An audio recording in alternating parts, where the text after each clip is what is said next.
یزید کے دربار میں جناب فضہ رضی اللہ تعالیٰ عنہ کی پشت پر تازیانہ۔ اہل حرم کا لٹا ہوا قافلہ جب شام پہنچا تو یزید کے دربار کو آراستہ کیا گیا اور اہل بیت اطہار اس ملعون کے سامنے لائے گئے۔ جس وقت یزید ملعون نے اہل حرم کا جائزہ لینا چاہا تو جناب فضہ اپنی شہزادیوں کے آگے جا کر کھڑی ہو گئیں تاکہ یہ مخدرات نامحرم کی نظر سے محفوظ رہیں۔ یزید ملعون نے بھرے دربار میں حضرت زینب سے کلام کرنا چاہا۔ اس وقت فضہ آڑے آئیں اور یزید ملعون کو اس بدتمیزی میں کامیاب ہونے نہیں دیا، لیکن اس سلسلے میں ایک مقام ایسا بھی آیا جس میں جناب فضہ کو دشمنان اہل بیت کے ہاتھوں تازیانہ کھانا پڑا۔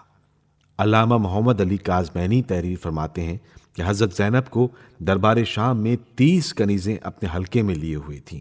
یزید نے اپنے غلام ابو عبیدہ کو حکم دیا کہ ان کنیزوں کو زینب کے سامنے سے ہٹا دے۔ چنانچہ وہ تازیانہ لے کر آگے بڑھا۔ سب کنیزیں تو ہٹ گئیں لیکن جناب فضہ نے حضرت زینب کے سامنے سے ہٹنے سے انکار کر دیا۔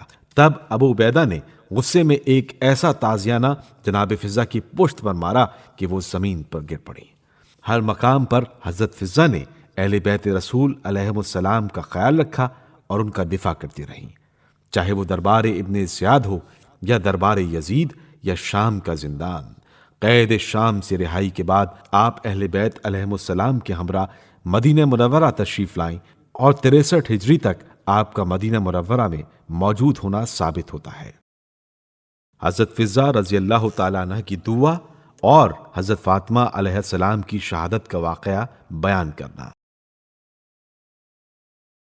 ورقہ ابن عبداللہ کہتا ہے کہ میں ایک مرتبہ فریضہ حج کی ادائیگی کے لیے گیا۔ طواف کعبہ کے دوران میں نے ایک خاتون کی آواز سنی جن کی گفتگو نہایت فصیح تھی اور وہ یہ دعا مانگ رہی تھی: اے کعبہ محترم کے رب، اے کرام الکاتبین کے رب، اے زمزم و مشعر الحرام کے رب، اے محمد خیر الانام کے رب، مجھ کو میرے پاک و معصوم سادات اور ان کے مبارک چہروں والے بیٹوں کے ہمراہ محشور فرما۔ راوی کہتا ہے کہ میں ان کی دعا سن کر سمجھ گیا کہ کوئی محب اہل بیت خاتون ہیں۔ اس کے بعد میں ان کے قریب گیا اور ان سے پوچھا کہ آپ کون ہیں؟ خاتون نے جواب دیا کہ میں حضرت فاطمہ زہرا سلام اللہ علیہا کی کنیز فضہ ہوں۔ میں نے عرض کیا: اے فضہ، میں ایک عرصے سے تمہارا کلام سننے کا مشتاق ہوں۔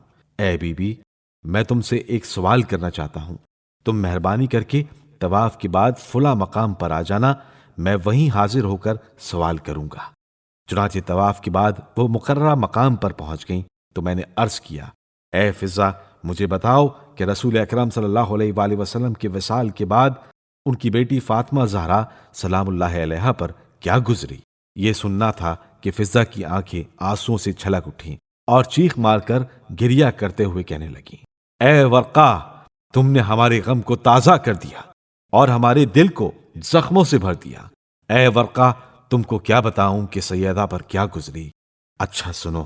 یہ کہہ کر جناب فضہ نے رسول کی بیٹی پر پڑھنے والے مصائب کو تفصیل سے بیان کیا۔